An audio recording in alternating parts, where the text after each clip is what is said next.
Everybody, I am Pankaj Singhmar and you are watching Legal Bites. जो हमने पिछली वीडियो देखी थी उसमें हमने सेक्शन 5 के बारे में बात की थी और सेक्शन 5 हमें क्या बता रहा था कि आप सिर्फ दो चीज़ों के एविडेंस दे सकते हो, रेलिवेंट फैक्ट और फैक्ट इन इश्यू। तो जो रेलिवेंट फैक्ट है वो कौन से होते हैं, वो सेक्शन 6 to 55 होते हैं। तो आज हमारा क्या है कि मेनली फोकस क्या होगा, रेस जस्टे के ऊपर होगा, जो पहली रेलिवेंसी है। तो रेस जस्टे होता क्या है, एक बार प्री में क्वेश्चन आया था कि रेस जस्टे क्या होता है, इसका लिटरल मीनिंग क्या होता है। तो एक लैटिन टर्म है, इसका मीनिंग है अ थिंग डन। तो जब भी कोई ऑप्शन आए तो हमें अ थिंग डन पे टिक करना है। फिर उसके बाद ये एक इंग्लिश कंसेप्ट है, वैसे तो इंडिया में डायरेक्टली एप्लीकेबल है नहीं, पर ये मैनिफेस्ट है सेक्शन 6 के अंदर मेनली, और सेक्शन 7 एंड सेक्शन 8, सेक्शन 8 का भी जो कंडक्ट वाला पार्ट है। तो रेस जस्टे एक्चुअल में होता क्या है, रेस जस्टे क्या है कि जब एक फैक्ट इन कंटिन्यूटी हो दूसरे फैक्ट के, मतलब वो एक ट्रांजेक्शन बनाए, तो जो भी सेम ट्रांजेक्शन के अंदर कोई भी फैक्ट होंगे वो सारे क्या होंगे, रेलेवेंट होंगे। तो इसे हमें पढ़ना क्यों चाहिए, अब इसका वाई क्या है। अगर हम देखें कोई भी फैक्ट है, कोई भी केस है, उसकी एक स्टोरी होती है। उस फैक्ट को या उस केस को या उस स्टोरी को समझने के लिए हमें क्या होता है कि उसके आसपास के, उससे पहले वाले इवेंट और उसके आगे वाले इवेंट अगर वो साथ मिल जाए तो एक कंप्लीट स्टोरी बनाते हैं और उसको और समझने में हमें हेल्प करते हैं। तो इसी तरह इसका वाई क्या है, ये कोड को है ना नेचर ऑफ ट्रांजेक्शन समझने में हेल्प करता है कि उस जो फैक्ट इन इशू था उससे पहले कुछ क्या हुआ था और उसके बाद क्या हुआ था, तो उसके आसपास सराउंडिंग सर्कमस्टांस क्या थे। तो इससे क्या होगा कि नेचर उनको समझने में होगा, हेल्प होगा। तो इससे क्या, जब हम इंटीग्रल पार्ट का जब पता चल जाता है तो और अच्छे से नेचर को हम समझ सकते हैं किसी ट्रांजेक्शन के, और उसी फैक्ट इन इशू को आइसोलेशन में हम अच्छे से समझ नहीं सकते। तो इसलिए इसको पढ़ना जरूरी है, और इसलिए कहते हैं ये रेलेवेंसी की बात आ रही है इसमें, ये रेलेवेंट है फैक्ट। तो अगर हम देखें रेलेवेंसी, जो रेस जस्टे है ये क्या है कि ये मेन बात कर रहे हैं कि सेम ट्रांजेक्शन की बात कर रहे हैं। उस सेम ट्रांजेक्शन के अंदर क्या हो सकते हैं, कुछ इवेंट हो सकते हैं, कोई स्टेटमेंट हो सकती है, कोई एक्ट हो सकती है, या ओमिशन हो सकती है। वो on the at same time पे भी हो सकते हैं, सेम प्लेस पे भी हो सकते हैं, या क्या कहते हैं अलग टाइम पे अलग प्लेस पे भी हो सकते हैं। अब क्या है, और वो क्या कहते हैं, जो भी सारे इवेंट हुए हैं वो नेचुरल होने चाहिए, आर्टिफिशियल नहीं होने चाहिए, नेचुरल होने चाहिए। अब वो अनफेब्रिकेटेड होने चाहिए, अनडिजाइंड होने चाहिए। तो सारी सारी चीजें क्या होगी, रेलिवेंट होगी। अब क्या होता है कि अगर ए ने बी को स्टैब करा तो नेचुरल है कि वो क्राई, मतलब दर्द में क्राई करेगा या हेल्प मांगेगा। तो ये सारी चीज क्या है, या वो कहते हैं स्टैब से बचने के लिए क्या करेगा, भागेगा उससे पहले वो। तो सारी चीज क्या कि ये नेचुरल है, आर्टिफिशियल नहीं है। तो ये सारी सारी चीजें रेलेवेंट होगी। अब जैसे ए था, उसने क्या करा, बी को शूट करने के लिए भाग रहा था, तो बी ने हेल्प मांगी लोगों की। तो लोग जब तक बाहर आते तब तक ए ने उसको शूट कर दिया था, लोगों ने देखा नहीं था। पर एक जैसे ही वो कहते बाहर आए तो उन्होंने देखा कि ए भाग रहा है वहां से, और बी के मतलब शॉट लगा हुआ है उसको। तो वो बुला रहा था, तो सारे वहां पे गए, तो उसे पूछा तो बोलते ए ने मारा। तो ये लोगों ने ए को भागता हुआ देखा, तो बी ने जो बोला भी कहते हैं उसने उसको ए ने मारा। तो ये सारी सारी चीज क्या कि सेम ट्रांजेक्शन के अंदर है, तो ये सारी चीजें क्या होगी, रेलेवेंट होगी। और तो ये क्या जरूरी नहीं भी एट द सेम टाइम या एट द सेम प्लेस हो। इसका अगर हम सेक्शन 6 को देखें, एक बार सेक्शन 6 को पढ़ते हैं। Fact which though not in issue are so connected with the fact in issue as to form the part of the same transaction। वो इश्यू में नहीं है, पर वो कहते हैं सो कनेक्टेड है फैक्ट इन इश्यू से कि वो सेम ट्रांजेक्शन का पार्ट हो रहे हैं। वो क्या है, सारी चीजें रेलिवेंट है, और whether they occur at the same time and same place, या at a different time and a different place.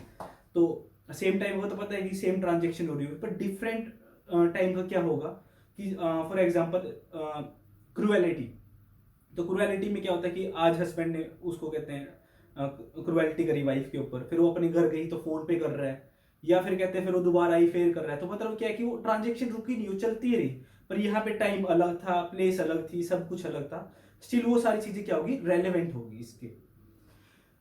बात आ गई सेम ट्रांजेक्शन की। तो सेम ट्रांजेक्शन क्या है कि जिस ट्रांजेक्शन के अंदर फैक्ट इन इश्यू था ना, उसी ट्रांजेक्शन में ये वाले फैक्ट भी हुए हैं। तो ये सारी सारी चीजें क्या होगी, रेलेवेंट होगी। तो ये जो फैक्ट इन इश्यू, जो ये फैक्ट होंगे जिस ट्रांजेक्शन के अंदर जो फैक्ट होंगे, ये एक्ट भी हो सकती है, ओमिशन भी हो सकती है, या स्टेटमेंट भी हो सकती है, इनफैक्ट कंडक्ट भी हो सकती है। ठीक है। तो इसका है ना कोई यूनिवर्सल कोई फॉर्मूला नहीं है, अभी हम ये कहें भी ये सेम ट्रांजेक्शन के अंदर थी या ये नहीं थी। तो इसको एक सुप्रीम कोर्ट ने बताया कि अपने केसेस के अंदर ये बताया कि बस अनफैब्रिकेटेड हो, मतलब फैब्रिकेशन का या समझाने, मतलब किसी उसको टीच करे भी, हाँ तेरे को ये चीज बोलनी है, या उसके दिमाग में कुछ आए भी वो स्टोरी कन्कोक्ट कर सके। तो ऐसा कुछ ना हो, कि वो बिल्कुल नेचुरली हो। कि सुप्रीम कोर्ट का अगर कहें तो वर्डिंग ये है कि एक्सप्रेशन, मतलब जो नेचुरल एक्सप्रेशन है ना आदमी के उस इवेंट से आए, तो वो सारी चीजें रेलिवेंट है। तो अब ये कितनी रेलेवेंसी होनी चाहिए, कितनी नहीं, तो इसके लिए ना इलस्ट्रेशन ए बोलती है, अगर इस इलस्ट्रेशन ए को पढ़ें, काफी इंपॉर्टेंट है। A is accused of murder of B by beating him, whatever was said or done by A or B or by the bystander at the beating or so shortly before, तो और after, ठीक है। तो ये सारे क्या होंगे, same transaction के पार्ट बन जाएंगे, सारी चीजें रेलिवेंट है। जो इलस्ट्रेशन ए है वो क्या बताती है, वो ये बताती है फैक्ट इन इश्यू से पहले जो फैक्ट हुए, उसके ड्यूरिंग हुए और उसके बाद हुए, वो सारे क्या है, पार्ट ऑफ सेम ट्रांजेक्शन है। पर इससे पहले, और वो सारी चीजें रेलिवेंट है, इससे पहले केस था आर वर्सेस बेडिंगफील्ड। तो उसमें क्या हुआ था, एक लेडी अपने कमरे से बाहर आई जिसका थ्रोट कट किया हुआ था, स्लिट किया हुआ था। तो वो बाहर आई और बोलती, ओ आंट देखो बेडिंगफील्ड ने मेरे साथ क्या किया। तो इस केस में क्वेश्चन सिर्फ यही ये थे, फैक्ट थे। तो बोलते रेलेवेंट है कि नहीं है। तो वहां पे कोर्ट बोलती ये रेलेवेंट नहीं है, क्योंकि पार्ट ऑफ सेम ट्रांजेक्शन ये, क्योंकि उसके पास जब वो कमरे से बाहर आ रही थी तो एक स्टोरी कन्कोक्ट करने का टाइम था। तो उन्होंने रीजनिंग दी, अगर क्या चीज रेलेवेंट होती, कि अगर वो कहते हैं ड्यूरिंग फैक्ट इनिशियो, जब उसका गला काट रहा था, तब वो कहती प्लीज हैरी मत ऐसा, मेरे साथ ऐसा मत करो, तो ये सारी चीजें रेलिवेंट होती, पर वैसे नहीं।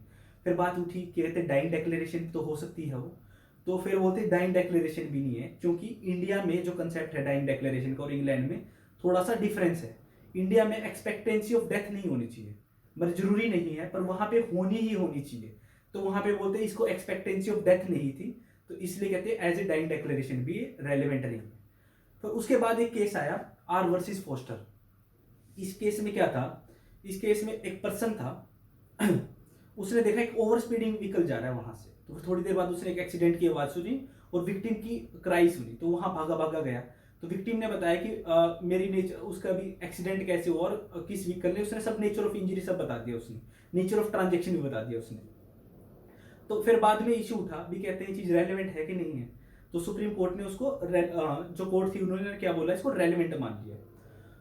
पर एक चीज और है इसमें, कि इसी जो केस से हमें ये भी पता चलता है कि ये जो रेस जस्टे है, ये एक्सेप्शन है किस चीज की, हियर से एविडेंस की।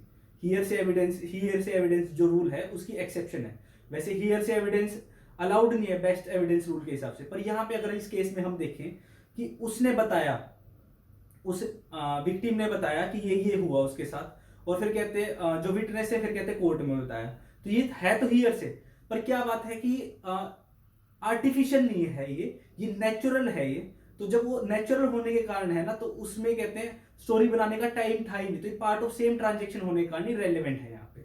तो अगर हम देखें तो इससे हमें ये बात भी पता चलती है, ये क्वेश्चन भी आया हुआ है कि जो रेस जस्टे है वो एक्सेप्शन है हियर से रूल का। उसके बाद केस आया रेटन वर्सेस द क्वीन। तो इस केस में क्या हुआ, एक लेडी थी, उसने फोन करा ऑपरेटर को, बोला भी वो डिस्ट्रेस में थी, उसने फोन करा प्लीज पुलिस को फोन लगा दो।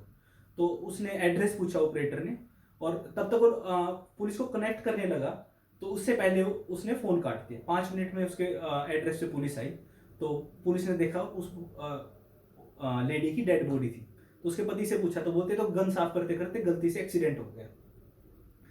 तो फिर अब इसमें क्या था कि वो फोन कॉल ही बात थी, तो वो क्या थी, बिफोर एक्ट है। तो फैक्ट इन इश्यू के बिफोर एक्ट, जो अभी पिछले जो एग्जांपल थे वो आफ्टर एक्ट के थे, अभी बिफोर एक्ट का है, तो ये भी बात भी सेम। तो कोर्ट ने बोला ये भी पार्ट ऑफ सेम ट्रांजेक्शन है, तो ये चीज रेलेवेंट है। तो फिर बात आई कि कहते हैं ये एक्सीडेंट है कि नहीं है। तो बोलते कोई भी आदमी डिस्ट्रेस में पुलिस को फोन क्यों करेगा। तो इसमें क्या है कि वो एक्सीडेंटल नहीं थी, वो क्या थी, इंटेंशनल इंजरी थी जो उसके हस्बैंड ने उसको दी।